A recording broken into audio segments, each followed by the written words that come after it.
बकिया video देखने से पहले वीडियो को लाइक करें, राहम टीवी चैनल को सब्सक्राइब करें और बेल आइकन पर क्लिक करें। शुक्रिया। हयातुल मुस्लिमीन आप जानते हैं हज़रत हकीमुल उम्मत मुजद्दिद मिल्लत हज़रत मौलाना अशरफ अली थानवी रहमतुल्लाह ताला की बाबरकत किताब है, उसके हम 5वें बाब से पढ़ रहे हैं। ये रूह पंजुम उन्वान बांधते हैं एतक़ाद तक़दीर व अमल तवक्कुल, यानी तकदीर पर ईमान लाना और खुदा ताला पर भरोसा रखना। तो हम हज़रत थानवी रहमतुल्लाह अलैह के अल्फाज के अंदर जो है आपके साथ जो है ये शेयर करते हैं। इस एतक़ाद और इस अमल में दो फ़ायदे हैं।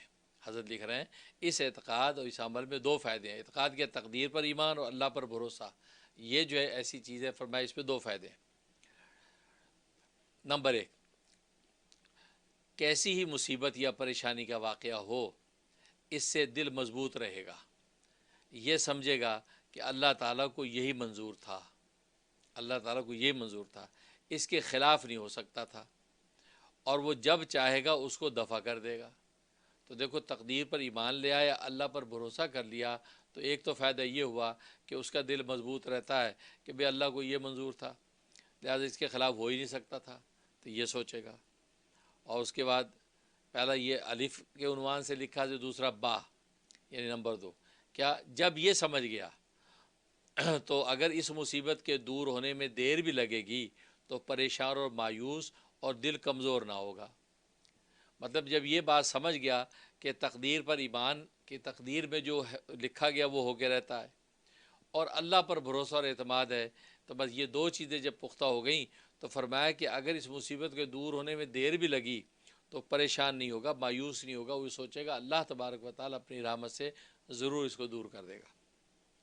जीम, नीज़ जब ये समझ गया तो कोई तदबीर इस मुसीबत के दफ़ा करने की ऐसी ना करेगा जिससे खुदा ताला नाराज़ हो, क्योंकि नाजायज़ और हराम तदबीर नहीं करेगा, क्योंकि अल्लाह ही की तरफ से भेजी हुई तकदीर की एक मुसीबत है और उसको अल्लाह के ख़िलाफ़ से उसको दूर करे, तो ये बंदा ऐसा नहीं करेगा, क्योंकि अल्लाह ताला नाराज़ होगा, तो लिहाजा ऐसा अमल नहीं करेगा।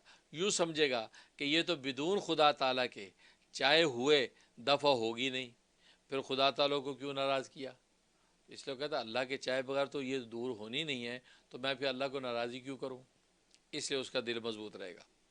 दाल, यानी नंबर 4 है, नीज़ इस समझने के बाद सब तदबीरों के साथ ये शख्स दुआ में भी मशगूल होगा, क्योंकि ये समझेगा कि जब उसी के चाहने से ये मुसीबत टल सकती है तो उसी से अर्ज़ करने में नफ़े की ज़्यादा उम्मीद है। फिर दुआ में लग जाने से अल्लाह ताला से इलाका बढ़ जाएगा, जो तमाम राहतों की जड़ है। अल्लाह अकबर, बहुत उम्दा, कि मतलब कि तदबीर को दफ़ा करने के लिए दुआएं करेगा। जब दुआओं के अंदर मशगूल रहेगा और वो समझेगा कि अल्लाह ही से होना है, तो दुआओं में लगूँ फिर, क्योंकि ज़ाहिरी दुनिया की तदबीर तो फ़ेल हो गई हैं। जैसे आज कोरोना वायरस, ये कोरोना वायरस जब आया तो आप देखते हैं कि मेडिकल साइंस के हाथ पैर फूल गए, दुनिया की बड़ी बड़ी सुपर पावरें बेबस हो गई हैं, बड़े बड़े पहलवान इसके सामने जो है वो चित गिरे पड़े हैं।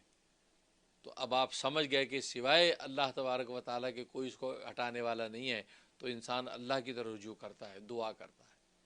तो इसी को कहा कि मुक़द्दर के अंदर पर ईमान जब ले आता है कि तकदीर में लिखा हुआ होना है और अल्लाह पर भरोसा के कर दूर अल्लाह ने करना है, लिहाजा फिर ये इस ऐसी वबाओं के वक्त में भी रुजू इल्लल्लाह इंसान का बढ़ जाता है, इनाबत इल्लल्लाह बढ़ जाती है, तो अल्लाह तबारक व ताला अपनी रहमत व कुदरत से वबा को दूर कर देते हैं। नंबर यानी नंबर 5, नीज़ जब हर काम में ये यकीन होगा कि अल्लाह ताला ही के करने से होता है, तो किसी कामयाबी में अपनी किसी तदबीर या समझ पर उसको नाज और फ़ख्र और दावा ना होगा। अल्लाह अकबर, ये बहुत उम्दा, कि जब ये यकीन है कि अल्लाह ही के करने से होगा, मेरी तदबीर की कोई हैसियत नहीं है, इस तदबीर के अंदर रंग भर देना उसका काम है, उसने मेरी तदबीर में रंग भर दिया, उसमें मेरी इस ये फ़ैसले के अंदर बरकत डाल दी, मेरे इस कहे के अंदर अल्लाह ने नूर डाल दिया, मेरा काम हो गया, तो वो भी उसकी निगाह अल्लाह पे रहेगी, अपनी तदबीर पे नाज नहीं करेगा। जैसे कारून ने अपने ख़जाने पे नाज करके कहा मैंने अपने अकल से बढ़ाया, उन्हें ये नहीं देखा खुदा ने अपने फजल से दिया था, अकल भी तो उसने अपने फजल से तुझे दी, अकल कौन सा तूने घर में बनाई थी। तो मालूम हुआ कि जब ये तसव्वुरात होंगे तो फिर अल्लाह तबारक व तआला की रहमत शामिल हाल होती है। تو بس یہی مومن کی شان ہے کہ وہ جو ہے تقدیر پر ایمان پختہ رکھے کہ مقدر میں جو لکھا ہے وہ ہو کے رہنا ہے، اور اللہ پر بھروسہ رکھے، اللہ ہمارے لیے خیر ہی کے معاملے کریں گے اور خیر ہی مانگتا رہے۔ تو جب یہ سوچے گا تو اللہ تبارک و تعالیٰ کی رحمت انشاءاللہ شامل حال رہے گی۔ اللہ سے دعا ہے کہ اللہ تبارک و تعالیٰ ان اعتقادات میں ہمارے دل کو پختہ کر دے، آمین یا رب العالمین۔